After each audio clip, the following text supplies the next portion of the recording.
Well, hey everybody on Facebook, and thank you guys for joining. We have a great panel lined up for you today to discuss questions, share conversation, and just really have an encouraging time with each other together here, and hopefully provide value and some answers that we found in our filmmaking journeys. So I'm going to give everybody. Well, I'm first John Clay Burnett.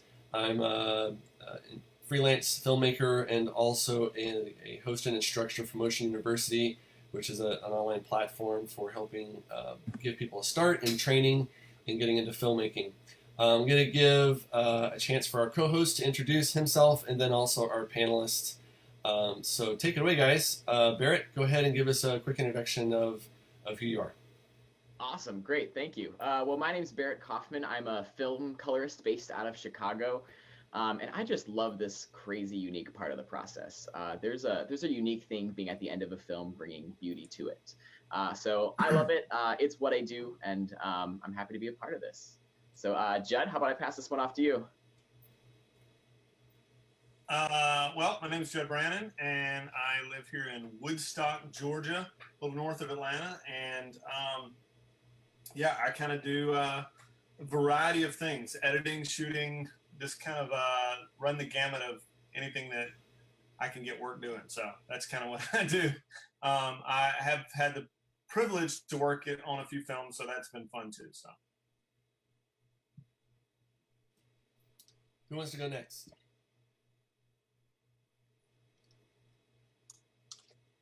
I'm Nathan Webster, currently based out of Austin, Texas, but originally from Wisconsin, so enjoying the heat down here. But I've been working in film for about 15 years now. Everything from starting out in narrative feature films, doing a lot more nonfiction work these days, broadcast and branded promotional content, branded documentaries, etc. So, and mostly directing, cinematography, and editing right now, depending on the project. awesome. Good. Hunter? Yeah, hey, I am Hunter Starnes. I run a wedding filmmaking company right now. It's like 95% weddings based out of Fort Worth, Texas. And I've blessed to work with my two brothers who, you know, are a lot of fun. So that's me. Cool. And then Justice. Yeah, my name is Justice McCraney. I am the owner slash creator of Tomorrow's Filmmakers and freelance videographer in Charlotte, North Carolina. Started filming and started my own videography business when I was like 16. So I've been doing it a while, and you can see the gray. It's what business really does to you. No, but been filming for a long time, and the Lord kind of switched over my path about 2014, 2015, and I started teaching, and it's just been great. I love it. Cool. Good. Well, thank you guys for joining us as our panelists here today. And Barrett, let's get started. We had a little place for people to submit some questions and some topics to discuss, and we got a few of those submissions. So let's get started with one of those topics. Awesome, great. Well, question number one is asking about the collaborative partnership. So, do you have a collaborative partner that you get regular creative feedback from? So, a famous example might be C.S. Lewis and like Tolkien and the Inklings. So, what does that relationship look like? And maybe talk about how that relationship started. Good. Who wants to take that on first? Not everybody has to answer every question, so just. I will tell you that, yeah, film is definitely, film and video and this process is definitely a collaborative one. So there's sort of a handful of people just in my own town that I've been kind of meeting with. For instance, I just went to Chick-fil-A. We got to go to the Christian, restaurant. We went to Chick-fil-A just a couple of days ago. And he's a VFX guy, and he's really good. And so I talk with him about some of the things I'm working on, get his advice, and he does the same thing. So we try to do that once a month. And then there's a screenwriter that lives here in our town that y'all would know, and And so I talked with her and asked her opinion. And so, yeah, I mean, definitely you can't go this alone. That would be my thing. You definitely, you can't do it alone. If you are, then you're crazy talented or you're dumb. I don't know, but I can't do it alone. So anyway. Good. Yeah, go ahead. Yeah, so I do it with my two brothers. So they're the main guys that I bounce ideas off of, and things like that. I also have some close friends who I'll reach out to on certain, for certain aspects of what I'm working on right now. If I have a colorist friend, I'll just send them some work and say, hey, what do you think of this color? Or this isn't looking right, things like that. But yeah, so that would be that's what I do. So. Yeah, and Hunter, in addition to that, how do you, with working with your brothers, how do you guys split that? Is that an equal say? Do each of you, how do your strengths play into that camaraderie? Yeah, good question. So I am more of the practical person, I would say, where I take into account what the client is looking for. And because I'm usually talking with the client more often, and my two brothers are more of the creative thing. So they'll bring ideas to me, and I'll either be like, no, that doesn't work, or, well, maybe let's try that. So that's kind of how it is. That's kind of how we do that right now. But we definitely have our own strengths and weaknesses. I'm more of the, I want to take safe risks, but they're more of the creative, hey, let's try this. Let's see if this works. I think you need a little bit of both, honestly. So sometimes even when I don't think it's a good idea, I'll let them have their say, and let them see if their idea works, basically. So without getting much into the nuts and bolts and everything, that's basically how a relationship works. And so far, it's been pretty good. Yeah, good. Any other thoughts? Anybody else want to chime in on the collaborative and working with other folks? Yeah, one note I'd make, I've had a number of those relationships over the years, and oftentimes there's been, one or two key people that I'll tend to bounce stuff off of, but they also tend to change over time. Sometimes it's not been the same person the whole time.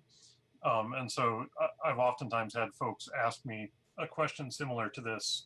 They didn't have a collaborative partner and wondering, how do I find that person?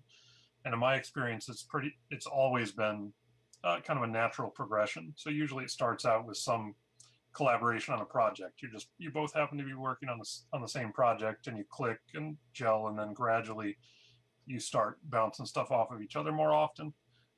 So if you're looking for that type of collaborative relationship, I'd say you almost don't want to go into it looking exactly for that. It's going to happen naturally as you get out there and work. So don't be too concerned about it, I guess is what I'd say. Let it happen. Yeah, Nathan, would you say that when you're looking into that, do you find it's what's the difference in finding somebody who thinks a lot like you, and how is that helpful, or someone who can complement strengths? What are some of the differences there, and how do you prefer to work in those? Sure. I mean, both can be helpful. I'd say in general, I tend to gravitate towards folks that probably have a little bit different viewpoint than I do for these kind of relationships, because I think there's a lot of value in having someone who's gonna speak, maybe a different thought or idea into something. They're gonna help you see the side of things that you're missing. So I find those relationships more valuable in general, but it's also natural that you're gonna relate to and gravitate towards folks that are on the same page as you too. So I think it's helpful to have both. Right. Oh, good. Let's see, who else?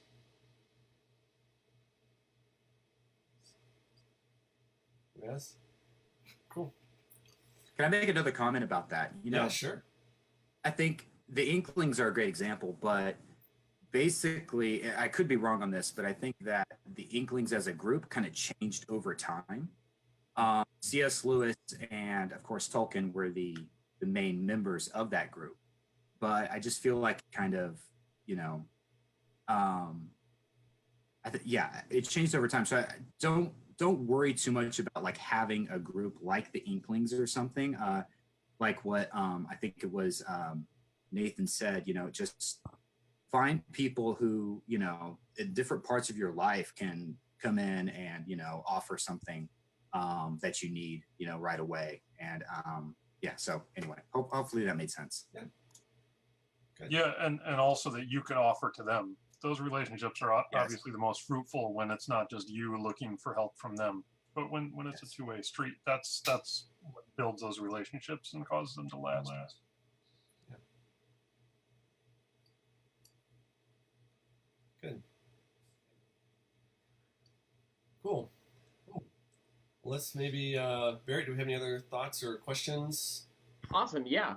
Well, this is maybe a little bit of a harder question to answer, and that is, what is one of the hardest parts of this industry for you personally? And then where do you go to find answers?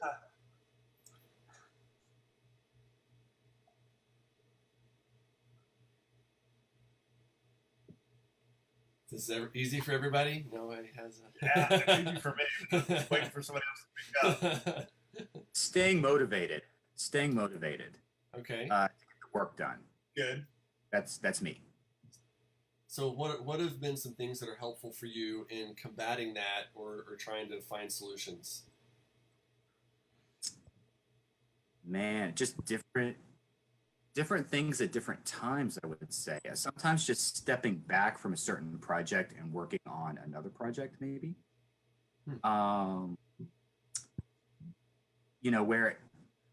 Where you just kind of find the enthusiasm again to return to that project. Maybe over time you come at it with a fresh pair of eyes. So anything that you can do to do that, to maybe step away from the project if you're not feeling motivated to complete it, as long as there isn't a deadline, that obviously changes things. But doing that, because sometimes this is me, but I have multiple weddings that I have to complete, and sometimes something's not clicking. So I'll set one aside and go work on another wedding, or I'll go watch a bunch of other wedding videos and see if I can get some inspiration. But that's how I do it. So yeah. Yeah, that's definitely part of my process. I mean, I sometimes I just have to walk away, and it's weird for my wife because she thinks I'm just procrastinating, but it's just creatively. Sometimes I literally just have to go dig a ditch or something to do something completely non-creative before I can step back in, and then it'll click, like you said, So, yeah.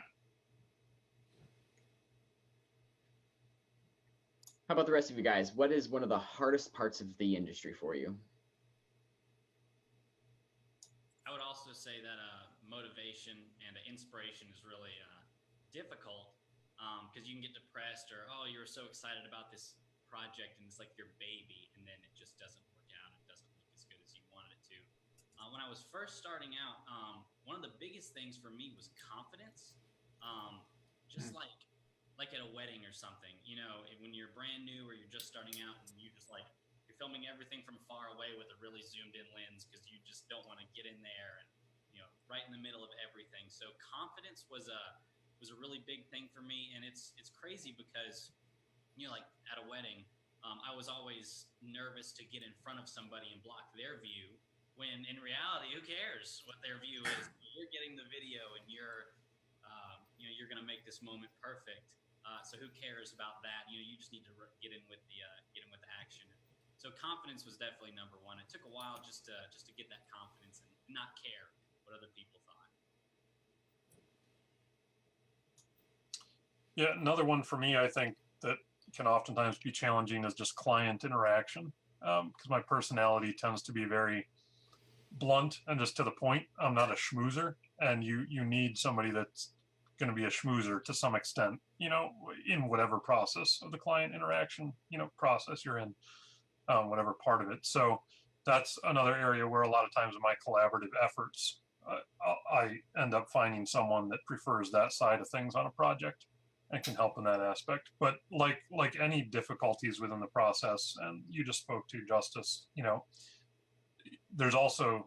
also need to push to grow in those areas that are challenging to you. So just because it's not in my nature to do schmoozing and client interaction doesn't mean I don't do it and I'm not capable of it, And so just also facing the fact that you can you can grow and need to grow in those areas, even if they're challenging, I think is important too. Right. And so what are some things that you found to be helpful in trying to, because I feel like I kind of identify with that at times as well, and being more direct. So as you're looking to, I maybe say, round some of those edges and learn how to work in a more a better way with clients, what are some things that you have found to be helpful in growing in that process?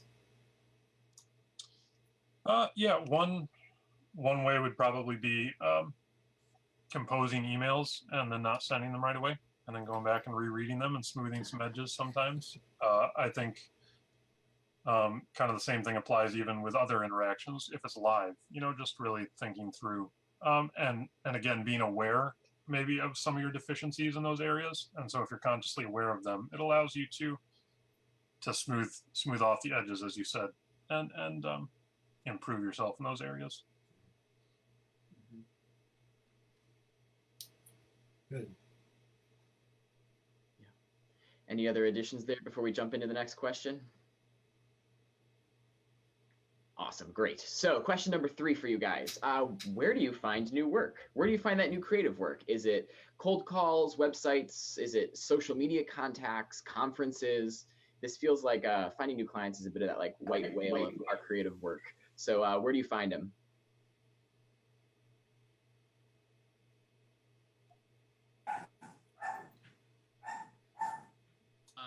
When it comes to creative work, I have found that whenever you jump into the industry, wherever you jump into it, you'll get stuck if you don't, branch out. So whenever I first started, it was, I started doing some videos for radio stations and corporate works and doctors' offices, and I'd sit there for an hour and film a guy talk about mesothelioma. I'm like, oh, it's so long and it's boring. And so eventually I started to be known as that guy in the corporate world and just did stuff like that. And I was like, I need some creative work. I need a glide cam, and I need a wedding, and I need this.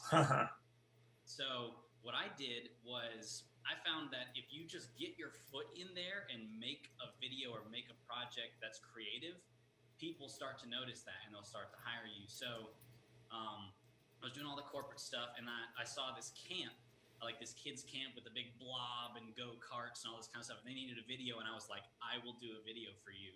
And I, told them what I could do. And so they ended up hiring me, and I did that creative video, and it was overly creative just because I just wanted to do it. And then after I did that, someone else hired me, and then the missionary organization was like, I want a video like that, but in Honduras. And so once you get your foot into that area, you'll start to get more clients and people start to notice your videos. But the hardest part is just going from no creative work to that little bit of creative work. So if it can be cold calls, it can just be, listen, I want to do a video for you. And once you do it, then you'll start to be recognized with those videos. So that was kind of what I did. Yeah, I think that's really a key, the intentionality that you talked about for folks that are maybe doing work that they don't enjoy specifically, or it's not where they want to go. You need to be really intentional about changing that. And usually through, potentially pro bono work or free work, right? Like you talked about, you just latch on to the opportunity to create the content you want to create in the future. And that's what will then feed into work and paid jobs of that same type of material. And I hear this all the time too, that even if you have a lot of paid work and you're being kept busy, you should always be working on your personal passion projects as well. You want to be always making things that you want to be paid to create. And so I think you're always going to be doing something free, even if you have a lot of work. You're always on those passion projects and everything that you just need to, to work on to build your skills up and hopefully get that client that'll actually pay you to do this work that you want to do. So.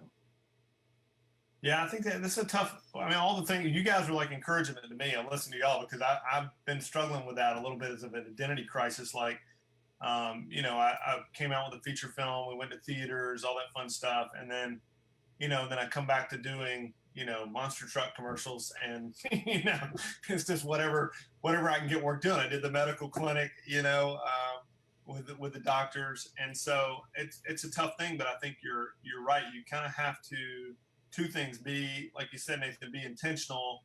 So I still want to direct and edit. So I'm very intentional about trying to find that work. So I'm editing right now.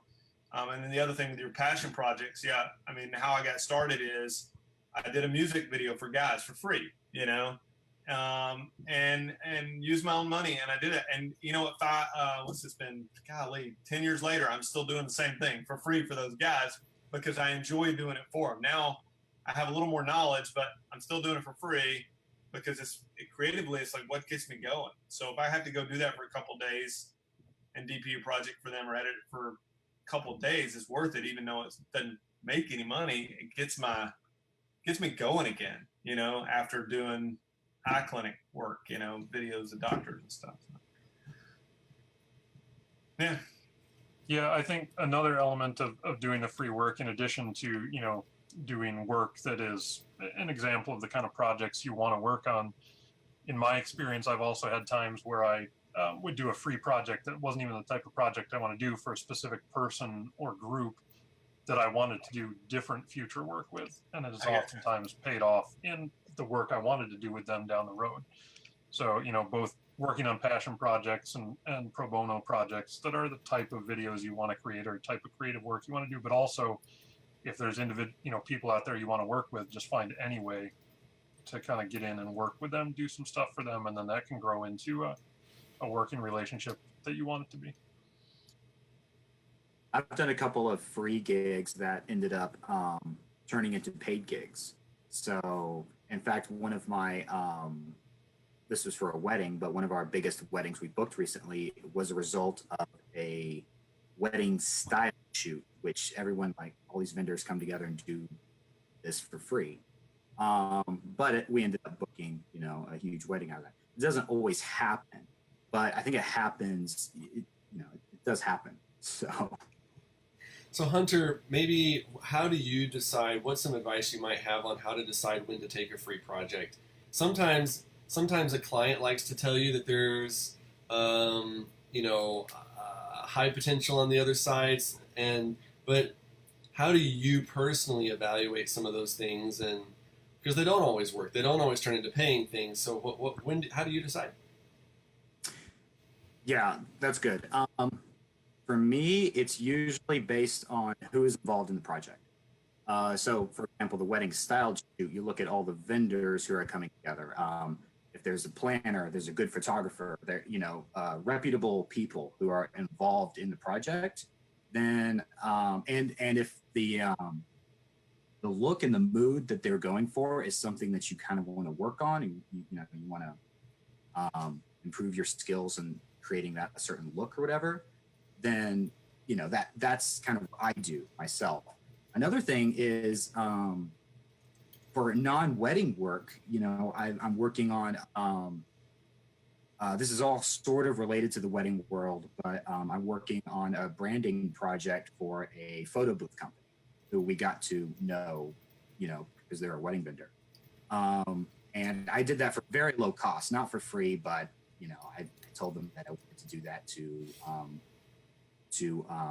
work on, my lighting skills and audio skills and other things you don't have to work on when you're filming weddings. But I knew that they were a pretty big company, and so they would also bring other referrals and things like that. So, and sometimes, honestly, it's just if you don't have anything else to do, if you don't have any other work and you need something to do, then just go in and just do it. Just always be creating, basically. Always be doing something. That's my philosophy. So, yeah. That's good. Yeah, that's great. Can you other three maybe speak to that as well, about that decision to take a project for free or reject it based on future value? I think for me, John Clay, you asked about, how do you evaluate? You'll have the clients that say, hey, do this for free, and then there's all this work down the road. And in my experience, to be perfectly honest, that's one of the biggest warning flags to me. I mean, not that it's not true sometimes, but my most successful and fruitful endeavors is in regards to free work up front and then more paid work on the back end have been when I kind of looked at it and ascertained that there was that possibility, not necessarily the client telling me, hey, there's more work down the road. If I'm told that, in general, I'm putting it at like a 5% chance of that actually happening most times if they're the ones offering that up. Right.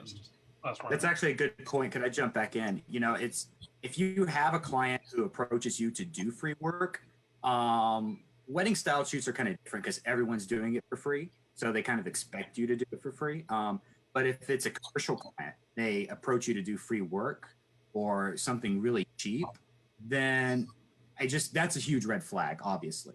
And I think if you're doing free work, it's something that you want to approach the client yourself. Just say, hey, I want to do this.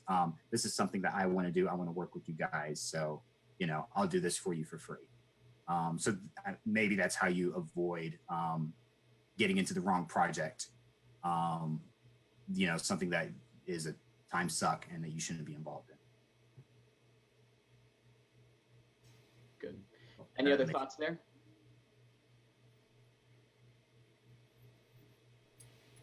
Cool. Well, on to our next question.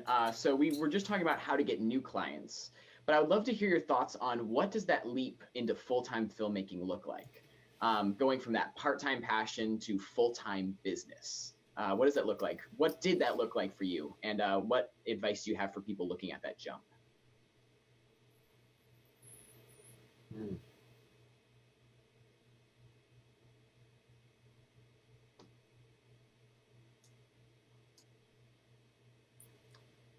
Judd, you have something you want to Yeah, say? I had to unmute there.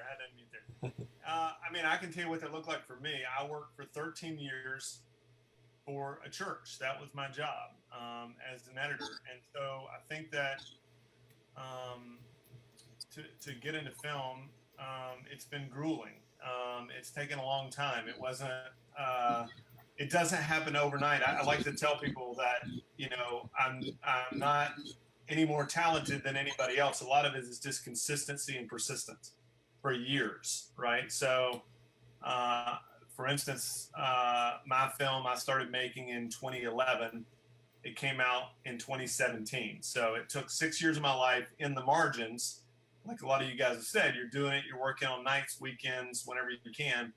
That's just how it works. And so, and I'm still not there, right? I made the film. I'm still in the freelance world. It doesn't just, you know, it's not set because people are like, hey, well, haven't you made all your money? And you're, you know, I'm like, okay, you don't understand how the industry works at all.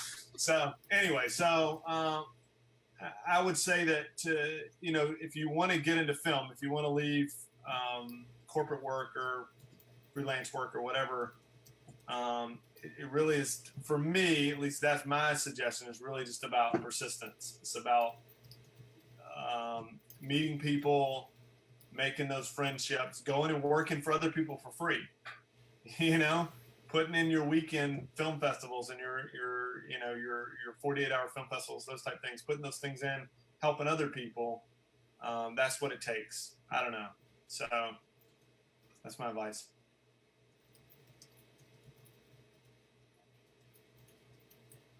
What he said. Yeah.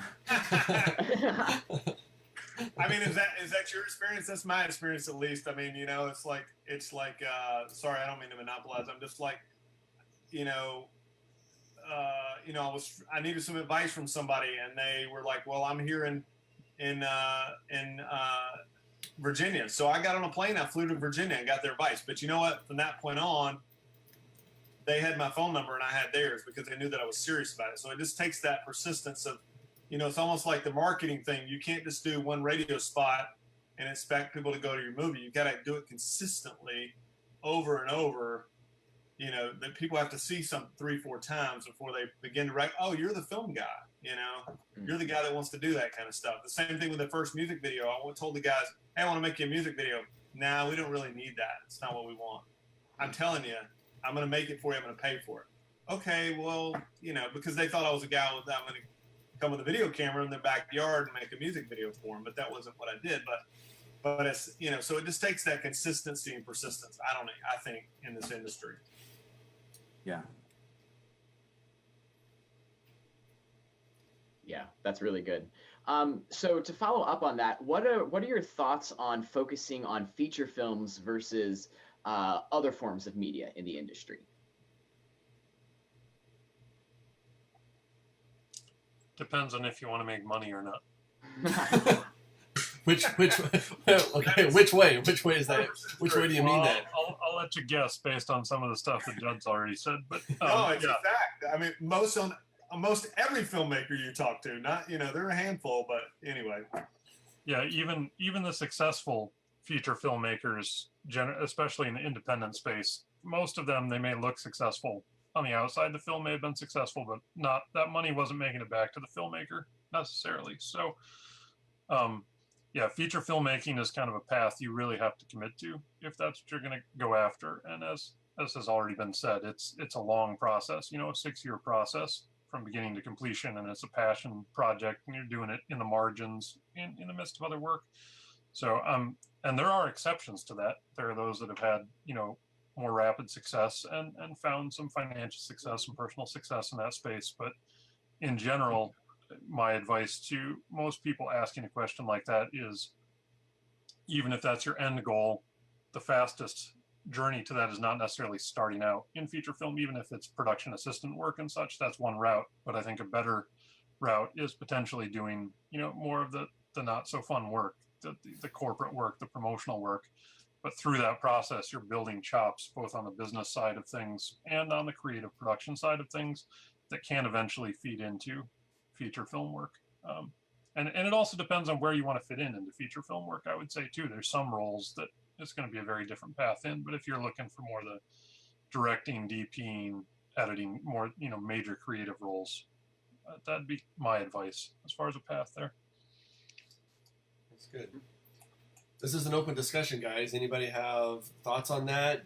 Agree, disagree, clarifications you want to add?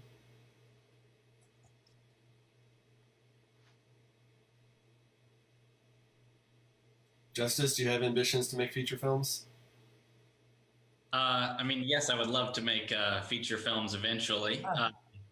Just still doing all the other stuff. I know that if I said I'm going to make a feature film, everything else would have to cease to make a feature film. So, I would love to, and that would definitely be a goal. But I'm just not quite ready for that yet. But I love making the 15-minute short films that have, just as much like production value and churches spread around. And I love doing stuff like that. So the feature films are fantastic. I'd love to do it, but I'm sticking with the short films for a little bit. Cool. Yeah, that's good. So here's a very specific question for you guys, and this was one of the ones that was submitted. How do businesses, how would, in your opinion, do production business, how should they be listed? So like LLC, S Corp, what are your thoughts on the specific type of how businesses run? Talk with the CPA. Always, if you're not sure, don't go to the internet. Just hire a professional. Right now, my business is set up as a partnership. It should probably be an LLC, but I've been running as a partnership for a long time. But I know I need to change that. So I didn't follow my own advice. So don't do what I did. But I just set it up a partnership because it was the easiest thing to do. But now I have plans to go to a CPA and restructure the business and everything like that. So that's something I wish I had done when I was just starting out. Even though it does cost, and I was watching costs and everything when I first started out, I think it's something you want to think about at the very beginning rather than years on down the road. So get it right the first time, talk to a CPA, talk to a pro, and see what they say. Yeah, I would agree with that. I'm an LLC, but I know that I went to a meeting just a few weeks ago, and there was a CPA there, and I know the laws, they change constantly, and tax advantages change. And so I think that's the best advice, is probably just go see a CPA for your particular situation. But yeah, I'm set up as an LLC, so I have a little bit of, protection for myself, that sort of thing. From what I hear, if you're unsure and you can't, for whatever reason, you can't talk to a CPA or anything, an LLC is a good way to go, just because it's very easy to set up. It's structured. You can be taxed like a partnership. You can operate it like a partnership if you want, or as you're a sole proprietor. But you have that protection, that little bit of protection that the law gives you. So LLC would be a good way to go if you don't want to go through talking with the CPA. Yeah, Justice, how do you handle that? Yeah, so I was gonna say I agree to get that fixed at the beginning. So I'm an LLC, but what I did was I had the idea for my business or for the Film Academy, and I went to my CPA and I said, "This is what I want. What do I have to do and make it happen?" I'm just like, I don't even know which is best or what to do. So yeah, I'm an LLC as well, but I just went there first thing, tell me what I need to do and show me the timeline of this business. And so that's how I set it up. So yeah, definitely get it right at the beginning, and that way you won't have to freak out later. Nathan, any final thoughts on how you do business?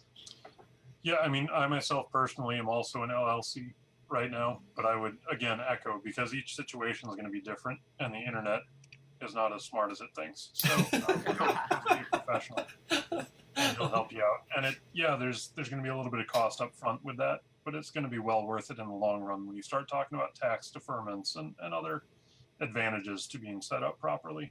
But also what Hunter said, if you're in a situation where you just absolutely can't do that, a sole proprietor LLC is extremely simple to set up in most states, and there's very cheap online places that are reputable that can help you set up some of that documentation as well, and it will provide at least some buffer legally for you, some protection. So I wanted to jump in and follow up kind of a question with Hunter. We were talking about feature films versus other forms, and I know some of you guys have made some features in the past. Hunter does a lot of wedding videos, which can sometimes be seen as the bane of a videographer's existence, but he's also turned it into a very nice business in a way that even he can do it with his brothers and support more than himself. So I'm curious to hear a little bit more from you, Hunter, on that, and just say, do you have an interest in filmmaking? What's been your interest in wedding videos, and why have you pursued that route, and what benefits or cons do you see, pros, cons do you see from that route? Wow. Stop me if I go on for too long. Okay, yeah. That was a big question, I know. Yeah, I know. But when I first started out, obviously the goal was feature filmmaking. And my thought, so don't do this. Don't do what I did. My thought, man, if I just had the money to buy the equipment, I would make some awesome films.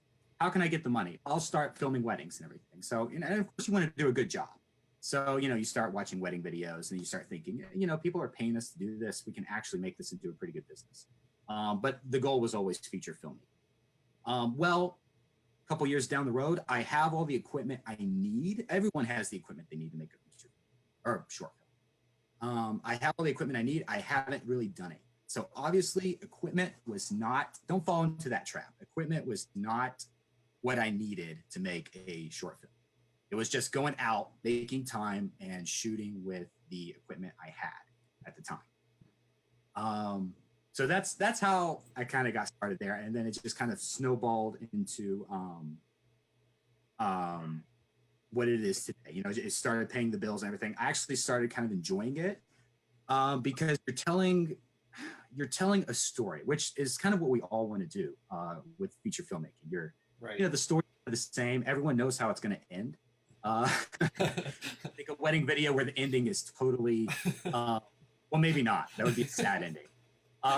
Okay, skip that idea. But, it's really about the people. It's about the individuals and their stories. And so that's kind of what we've been focusing on, is telling, kind of trying to get to know who the couple is, their background, and telling their story in a way that's kind of fresh to us and fresh to people who may be watching a wedding video. And then I think the same applies to commercial work. Even if you're filming a dentist or a legal profession or something, trying to get into the story of the work that the dentist is doing and everything, I think will help you when you start making feature films and short films. What was the question again? Did I cover it?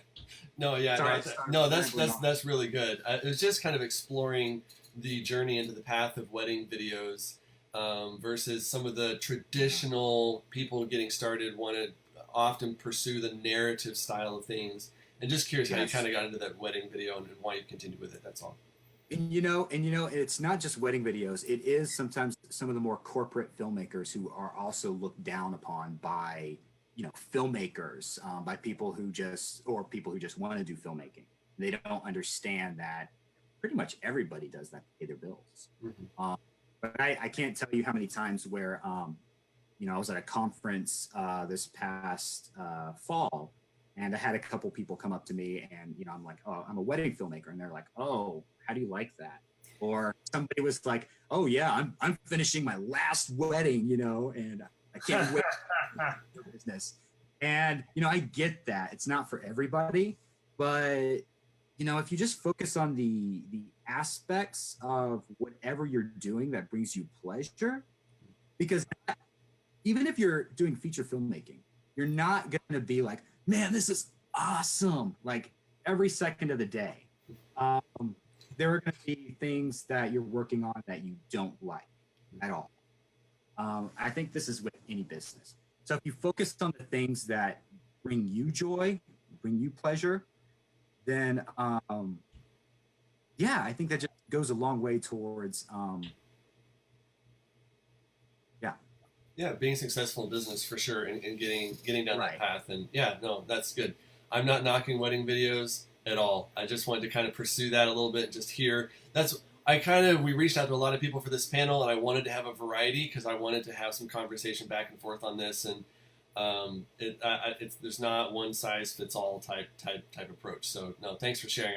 I will say we are getting a lot more respect lately in the industry. We are getting because there are so many awesome wedding filmmakers out there that do this, tremendous work. And so it is growing.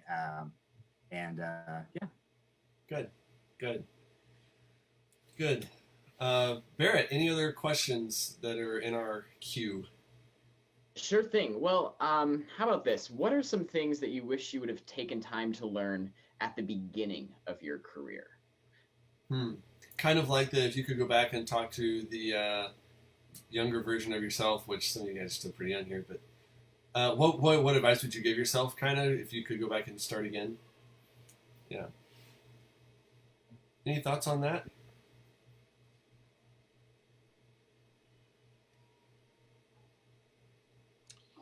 I'd say for me, it would probably be primarily business development focused. Thoughts. Just that's one of those things when you're younger, you're so focused on the creative, which is good because that's your passion. That's what drives you. But for longer term success, having a good bedrock of business knowledge, just how to run a business, is very important. So that's something that's come later in the process for me. And I think if it had been there earlier, it would have been very helpful. Yeah, I would agree with that. I would agree with that. Am I muted? I thought I was muted. No, I'm not. Hey, y'all can hear me. Hey. No, I would agree with that. Business, definitely.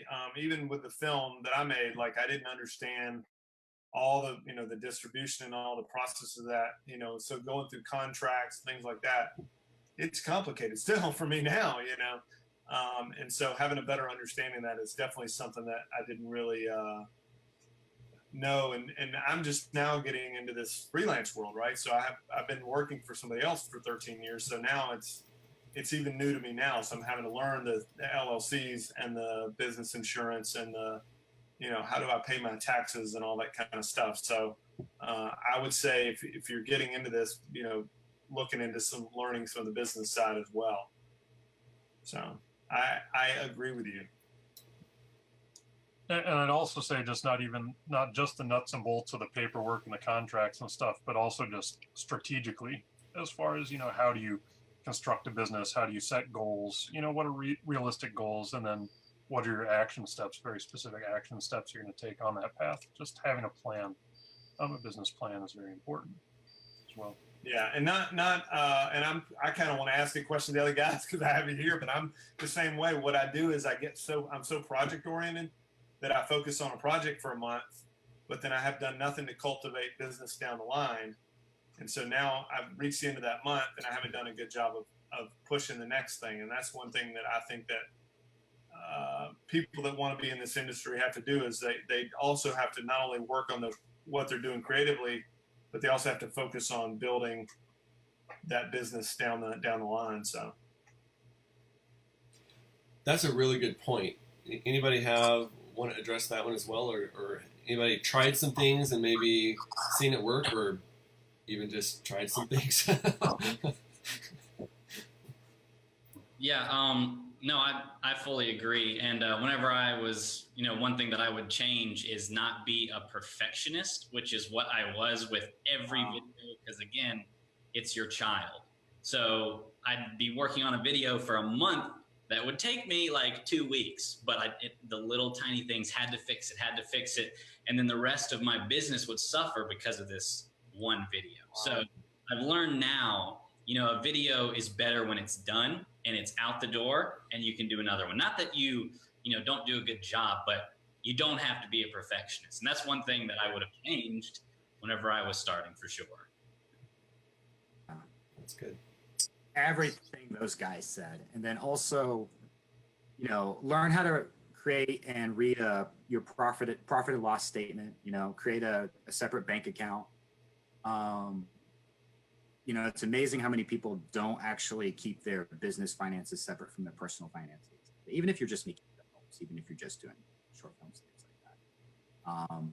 The other thing is don't be a gearhead. You kind of have to be a little bit of a gearhead to be in this industry, but focus on the other things that you can focus on, not on the latest camera, the latest gear. Focus on things you can work on right now. Lighting is huge.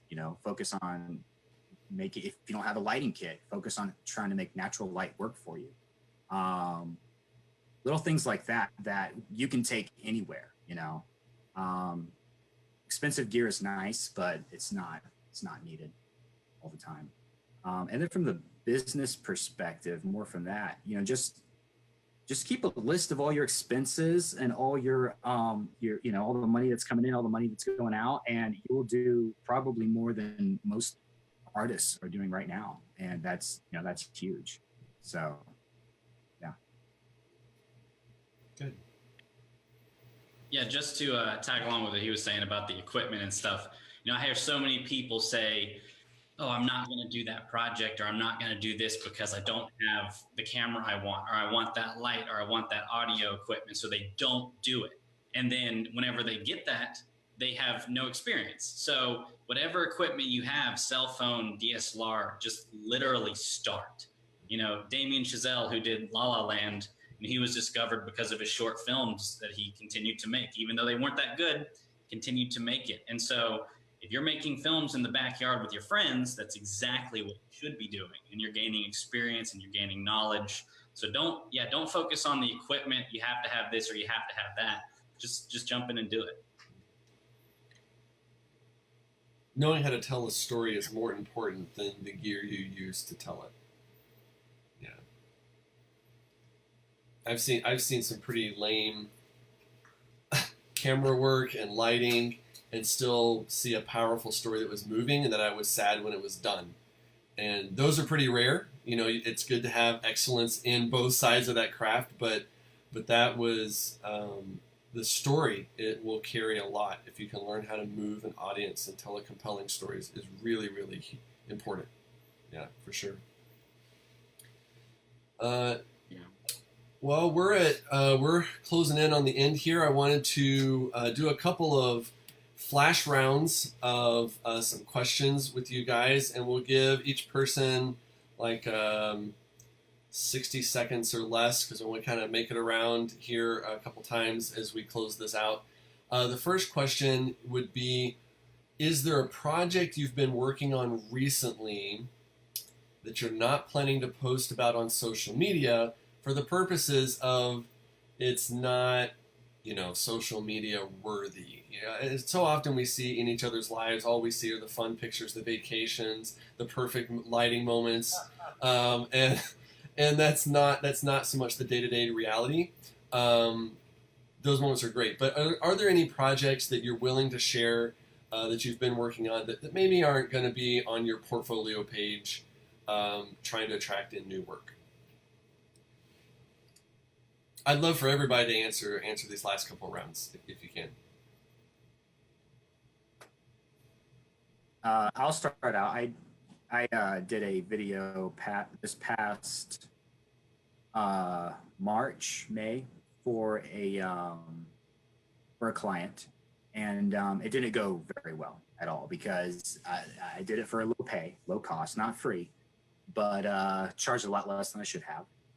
Because I kind of wanted to get into this commercial space and a little bit more branding and like that. Location was bad. We didn't do a good job with the lighting and everything else. Client wasn't really too happy with it. Ended up keeping a good relationship with the client. And we're going to do a retake, hopefully here pretty soon, later in August. So that's something that nobody will ever see or really because it was just a complete fail on my part. Like the client nailed it as far as the interview goes, but as far as lighting goes and everything else, it was a disaster. So yeah. Yeah, no, I think I know I can relate. I won't speak to everybody else, but I know I can relate. We've had those that just don't work as well as we thought they would. Anybody else working on anything that's kind of the pay the bills type projects, real life stuff that's maybe not quite portfolio social worthy that they'd be willing to share? Yeah, I mean, I did a wedding. No, I didn't like. It wasn't that I hated weddings. It was the fact that I don't have the skill set to do it. Right? It's not my the whole I was very nervous the whole time because it's not what I do all the time, and so shooting something live and be like, oh my gosh, the shot's blocked and it's like the big moment, so I don't like that pressure. So I learned to realize that so that's probably not something I'd post about, but I think you do things, I did a seminar for somebody where there's just a guy talking for 5 hours, and 2 camera shoot, and those aren't the things that are exciting, but I left the day feeling good because I knew I served somebody, I knew I served them and I felt like I did a good job.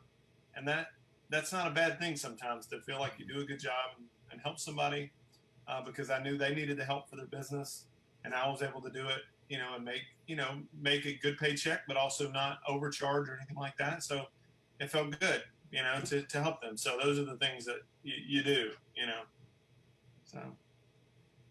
Yep. Good. Thank you for sharing. Yeah, to be honest, I'm trying to think of a project that I do that doesn't somehow make it onto social media, even if I don't want it to. If I make an ice cream shop video for someone that's terrible, it gets on there somehow. So bad at that. Man. Oh, it shouldn't be on there. And if I don't want it on there, it's because I did something really bad, and I'm like, this is terrible video. It looks awful. Right. But yeah, recently I've been doing some church videos or sermon updates, things like that. I went back to the doctor's office to film a few things because just make a little bit of extra money. But most of the stuff, even if you don't want it to, it'll end up on social media somehow. Right. No, that's true. That's true. Yep. Nathan? Yeah. So with that clarifier, because a lot of these items still end up on social media too if you're doing it for a client. But That's as far true. as portfolio type work, just yesterday I was doing some shooting for some sales videos with my main client, and so it's just talking head. It was a decent studio set with some lights and such, but it's just talking head to camera, selling things, and so that's not the kind of thing you generally post on your portfolio. But it's definitely bread and butter work that I think pretty much anyone who's successful in the industry right now is either has done that or is usually currently doing that type of stuff. So yeah, just a lot of studio type work, interviews that are related to either sales or promotion of some sort. I definitely do that, have been doing that. Good. Barrett, how about yourself? I'll give you a chance to answer one of these questions here. Anything that's kind of bread and butter work for you that's maybe not going to go in the portfolio? Sure. Well, I think for all of us who work in post production, like that's just there's a certain amount of work that just exists in that.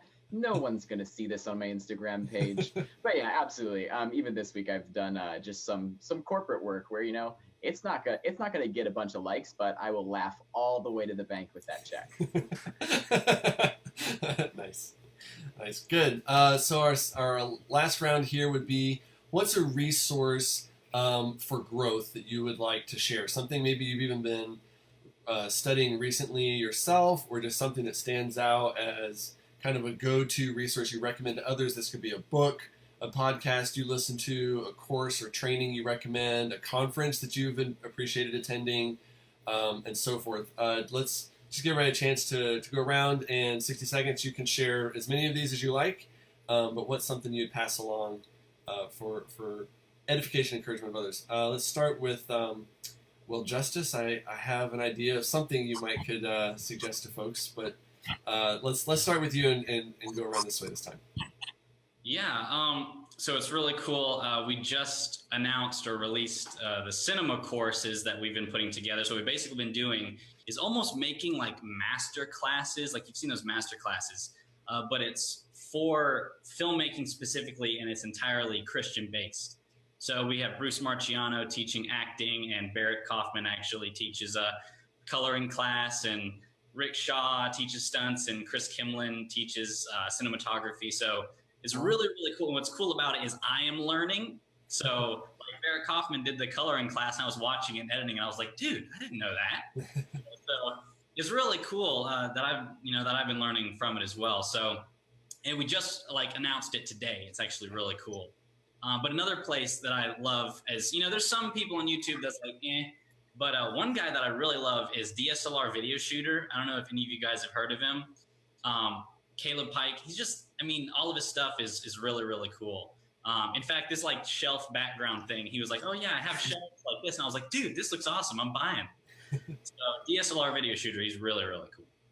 Good, great, thank you. Hunter, what are some resources you have found helpful that you would pass along? Well, Justice took one of my recommendations. It's Digital SLR Video Shooter. He's really good. He goes into gear, and he also talks about the business side of things. So that's really helpful. Books. I actually went through my bookcase. So this book right here has been really helpful as far as planning your day and planning projects and things like that. It's called What's Best Next by Matt Perman. And he talks about it from a Christian perspective. So he talks about the getting things done method, but he kind of adapts it to, make it a little bit more helpful for Christians. Let's see here. Another book is Real Artists Don't Starve. And John Clay, maybe you could talk a little bit about that. But that has been really helpful to me. And let's see here. Music Bed Conference was really helpful in Fort Worth. That was pretty awesome. The Christian filmmakers, I always forget the name of it. The Filmmakers Guild in Tennessee that happened every year. That was really helpful to me too. So good. Some great conferences, and I'll jump in and just second the book. Real Artists Don't Starve. I took that recommendation from Hunter. Been listening to that, and it's been fantastic. I highly recommend that, especially to anyone getting started. Just great. I'm not going to spend a whole long time going into it. It's worth the time. So, Nathan, what are some suggestions, recommendations you would pass along for personal growth? Sure. I'm going to go off script and cheat a little bit because it's not a book you can read or podcast you can listen to. In my opinion, the best resource you have is whatever camera you have currently. And it kind of piggybacks on some of what's been said earlier, but in my experience, the folks that have had the most success, been the most successful when getting into this field, have taken the camera that they had at the time and then committed to using it. And so I'm talking like committed to shooting every day.